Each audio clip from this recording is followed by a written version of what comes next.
কচুর লতি বানাতে কিন্তু অনেক সময় লাগে, খেতে কিন্তু বেশ ভালো লাগে। অনেক দিন পর এই কচুর লতি এনেছে, তো একটা একটা করে বোন ভালো করে ছিলে বানিয়ে। শুভ সকাল আমার প্রিয় বন্ধুরা, তোমরা সবাই কেমন আছো? আশা করি যে যেখানে আছো ভালো আছো, সুস্থ আছো। আমরা ভালো আছি। আজকে হচ্ছে বুধবার, আর এখন বাজে 9টা 43। নতুন দিন, নতুন সকাল, তোমাদের সঙ্গে নতুন একটা ভিডিও শুরু করলাম বন্ধুরা। সকালবেলা উঠলাম একটু আগে, পুরো রাত বৃষ্টি হয়েছে, মানে বৃষ্টি কমেনি। আবার এখন যে উঠেছি এখনো ঝিরিঝিরি বৃষ্টি হয়েই যাচ্ছে। ওয়েদারটা বেশ ঠান্ডা, কিন্তু হ্যাঁ গরম আছে। যতই বৃষ্টি হোক না কেন গরম থাকবেই। তো এদিকে হচ্ছে অনেকদিন পর লতি এনেছে, কচুর লতি। তো সেই কচুর লতিটা বোন বানিয়ে দিচ্ছে, হয়েও গেছে।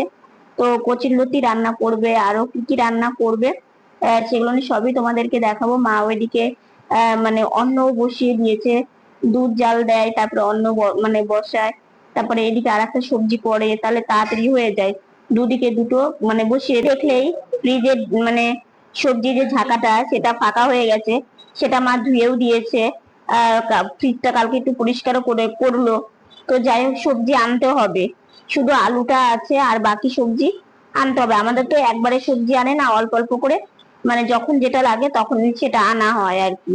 তো সারাদিনই সঙ্গে থাকো, আশা করি আজকের ভিডিওটা তোমাদের খুব ভালো লাগবে। আলু পটল ভাজা করবে কালো জিরে দিয়ে, সেটা এখন বানিয়ে দিচ্ছে। লতি রান্না করতে একদমই সময় লাগে না, শুধু বানাতেই কিন্তু সময় লাগে। তো যাই হোক, সবজির জায়গাটাতে এরকম একটা ক্যারি ব্যাগ পেতে নিয়েছে। একজন কমেন্ট করে বলেছিল যে এইভাবে নিলে সবজি যেখানে সবজি বানানো হয় তাহলে পাকাতে মানে সামনে কোনো দাগ পড়ে না, এবং সবজির একটা লেবু বানালেও দেখবে কেমন একটা হয়ে থাকে, তারপরে মোচা বানালেও। তো যাই হোক, এইভাবে আসলে কি বলতো, এটা মনে আছে ঠিকই, কিন্তু কোনো কোনো দিন এত তাড়াহুড়ো থাকে, মানে চট করেই সবজি বানাতে শুরু করে দেয়, আর বোনের সেভাবে খেয়ালে থাকে না। কিন্তু এই মানে যে কাগজটা, এটা হচ্ছে এই টুলের পাশেই রাখা থাকে, যেখানে ওই যে দেখতে পাচ্ছে বোনের পিছনে জল গরমের যে টুলটা ওর পাশেই থাকে। তো এদিকে সবজি বানানো হয়ে গেছে, চলে আসলাম একটু উঠোনে। আসলে কি বলতো, ঝিরিঝিরি বৃষ্টি হয়েই যাচ্ছে কালকে রাত্রে থেকে, মানে বৃষ্টি কমার কোনো নাম নেই, একদম গুড়ি গুড়ি বৃষ্টি, পুরো পাতা দেখো ভিজে গেছে। এদিকে না জানো তো, বোনের আজকে না শরীরটা খারাপ, মানে কি তোমাদেরকে বলবো। তো যাই হোক, বোন কিভাবে বেরোবে এগুলো নিয়ে একটা মাথার মধ্যে একটা টেনশন। তো এদিকে ঘুরি ঘুরি বৃষ্টি তো হয়েই যাচ্ছে, পুরো গাছ স্নান করে উঠেছে। আর এদিকে জামা কাপড় গুলো এই ছাদের নিচে তারে তারে মেলে দিয়েছে, যাতে জল না পড়ে, কারণ জানোই তো মেলে দিয়েছে, তাহলে শুকিয়ে যাবে, যে যদিও রৌদ্র নেই, হাওয়াতে শুকিয়ে যাবে।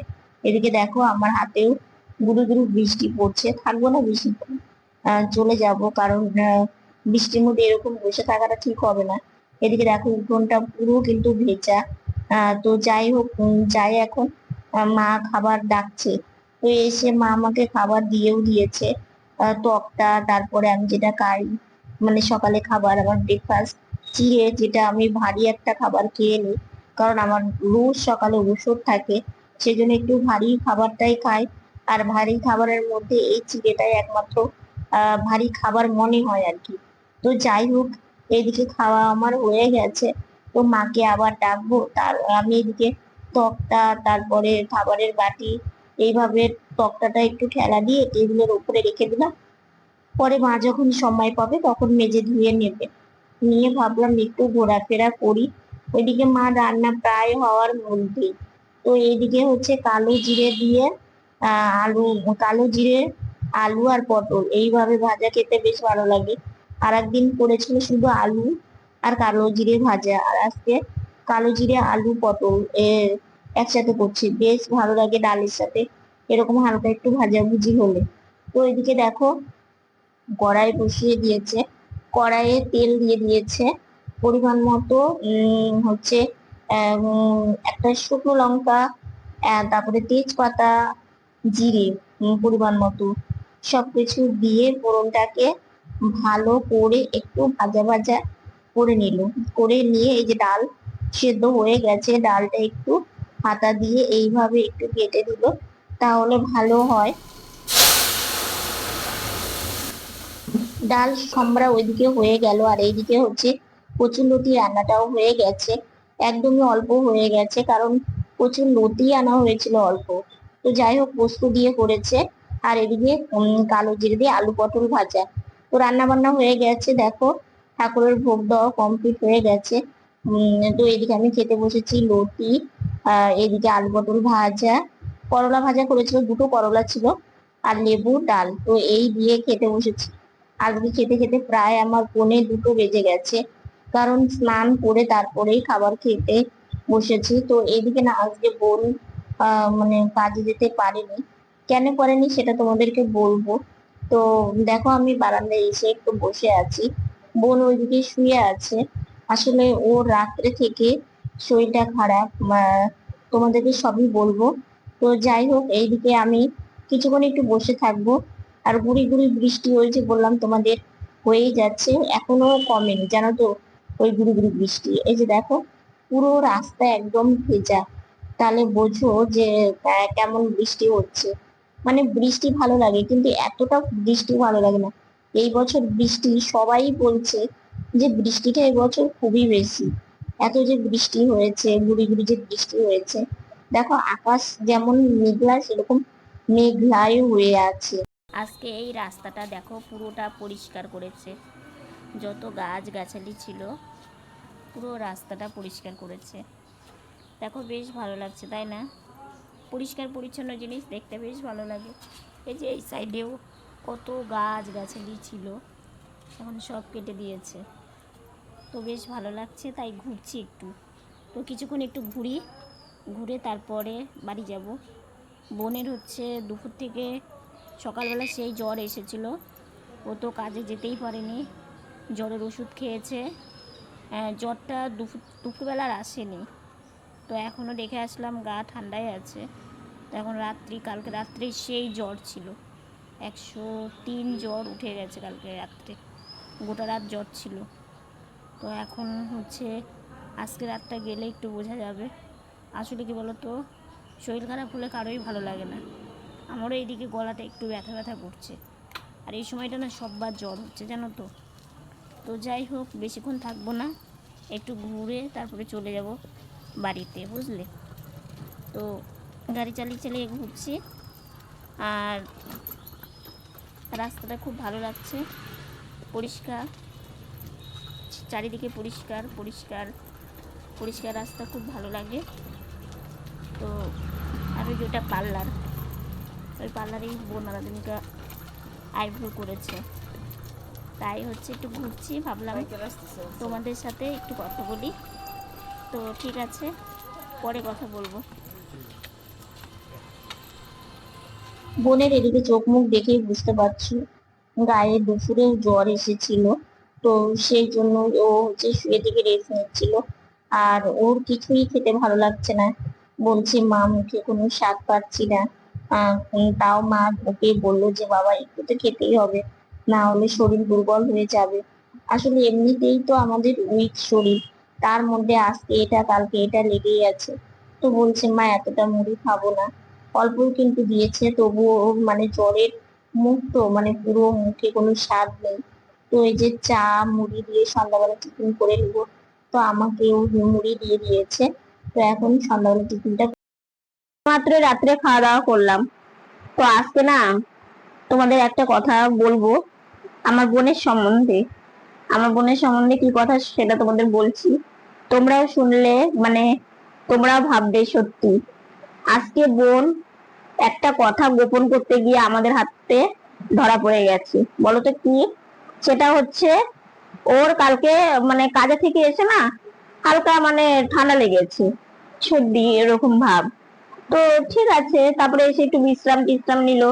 ও আবার কি বলতো, ওর যদি শরীর খারাপ লাগে না, ও কাউকে বলে না, আমাকে, মাকে, বাবাকে, কাউকে বলে না, ঠিক আছে। কিন্তু না আমি না সব চট করে বুঝতে পারি।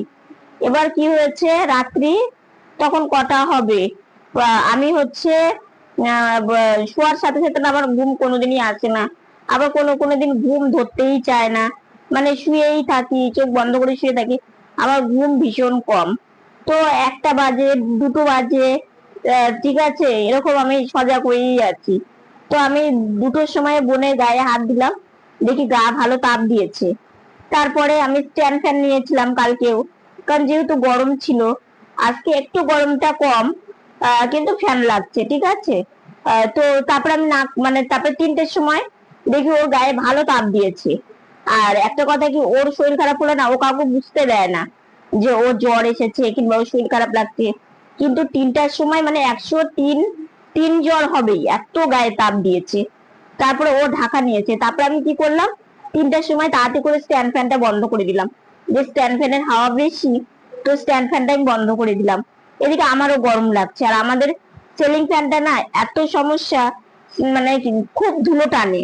আর ধুলো টানার ফলে কি হয় বলতো, যখন মশারি টাঙানো হয়, আমরা তো রোজই মশারি টাঙাই, মানে আমাদের এই ঘরে ওই ঘরে দু ঘরেই আমাদের মশারি টাঙাতে হয়। কারণ মশারি টাঙাতে হয় অনেকগুলো কারণ। প্রথমত আমাদের মানে আমাদের যে বাড়ি, দু সাইডেই মানে আমাদের জানালা খুললেও ড্রেন, আমাদের বারান্দায় গেলেও ড্রেন। এবার ড্রেন সবসময় জল আটকা থাকে, মশা হয়, আর ভীষণ মশা। তো মানে সেটা তো আছেই। আর আমাদের ঘরেও মশা খুবই বেশি। জানালা আমরা মানে এই বিকেল 3টে বাজলে আমরা জানালা বন্ধ করে দিই, যেন মশা যাতে ভেতরে না আসে, কিন্তু চলেই আসে। কারণ দরজা তো আর বন্ধ রাখা যায় না, দরজা দিয়ে অলরেডি মশা আসে। তো দরজা বন্ধ রাখলে ভীষণ গরম লাগে, গুমোট একটা গরম। তো যাই হোক, সে 3টে থেকে ওর তো ধুম জ্বর। জ্বর এতটা পরিমাণে, মানে কি বলবো, গায়ে হাত দিলে বোঝা যাচ্ছে না ভালো জ্বর এসছে। তো তারপরে তো আমি ভাবলাম যে না, আমার গরম লাগছে, লাগুক, স্ট্যান্ড ফ্যান চালানো যাবে না। তো তারপরে স্ট্যান্ড ফ্যান বন্ধ করে মানে আমি ঘুমালাম। তারপরে আবার চট করে মানে জাগনা পেয়ে গেছি। জাগনা পেয়ে তখনও হাত দিয়ে দেখি, তখনও গা গরম। তবুও ও ঘুম থেকে উঠে মাকে বলেনি। আসলে কি, বাবা মাকে না আমরা কোনোটা মানে শরীর খারাপ হলে না বলি না কেন, বাবাও ভীষণ টেনশন করে, মাও ভীষণ টেনশন করে। টেনশন করাই স্বাভাবিক, প্রত্যেকটা সন্তানেরই যখন শরীর খারাপ হয় তার বাবা মা, প্রত্যেকটা বাবা মাই হচ্ছে টেনশন করে। তো যাই হোক, তারপরে সকালবেলার দিকে ও হচ্ছে প্রতিদিন উঠে, আমি কালকে বলেছিলাম যে আজকে ভিডিও বানাবো না, কারণ আমি দেখেই শুয়েছি যে ওর শরীরটা খারাপ। আমি যদি বলি ভিডিও করব, তাহলে ও ভিডিও করা মানে শুরু করবো যতই শরীর খারাপ থাক। তারপরে আমি ইচ্ছে করে এটা মানে একটু করেছি, ওর কাছ থেকে লুকিয়েছি যে ভিডিও বানাবো না। তারপরে ভিডিও করেনি। তারপরে গাড়িতে বসে বসে রোজ যে একটু তাড়াহুড়ো করে জল ভরা, সকালকার এই কাজগুলো তো ও করে। আজকে সকালবেলা ও আর সেইভাবে মানে নড়াচড়া করছে না। এবার মা তো দেখে বুঝতে পেরে গেছে। তারপরে মা বলছে, কি ব্যাপার ছোট, তোর কি শরীর খারাপ? বলছে না। তারপরে মা ঠাকুরঘর থেকে এসে ওর গায়ে হাত দিয়ে দেখে গায়ে সেই জ্বর। ঠিক আছে, তারপরে মা বললো কিছু করতে হবে না, তুমি গিয়ে শোই, ব্রাশ করে একটু খাওয়া দাওয়া করে যাই শোই। তারপরে শুয়েছে। মানে গায়ে যে জ্বর, বুঝলে, কাজের প্রতি এত পাগল।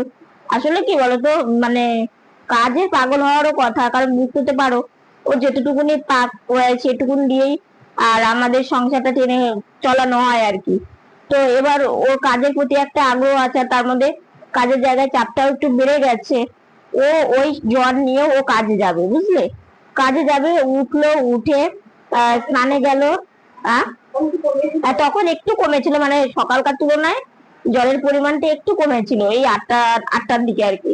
তখন ও স্নান করতে গেল, স্নান থেকে বেরিয়ে সবজি পাতি বানিয়ে দিল। আজকে আবার লতি এনেছিল, লতি মানে বানাতে অনেকটা সময় লাগে। তো যদিও অল্পই এনেছিল, বেশি আনেনি। তো যাই হোক, তারপরে লতি বানালো, বানিয়ে টানিয়ে পুজো টুজো সবই দিল। দিয়ে ও যখন খাবে, মানে ও যাবে, রেডি হয়ে গেছে।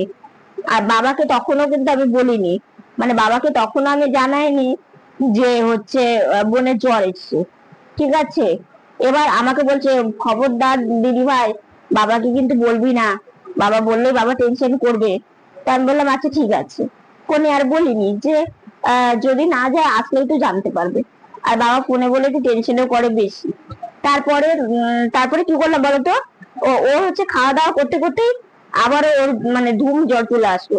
মানে খেতে বসে, মানে কোনো মতো খাওয়া দাওয়া করেছে, মা মানে ওর গায়ে হাত দিয়ে দিচ্ছে, কপালে হাত দিয়ে দিচ্ছে, আবার সেই তাপ দিয়েছে। তারপরে মা বলছে আমি তো পাঠাবোই না এই শরীরে।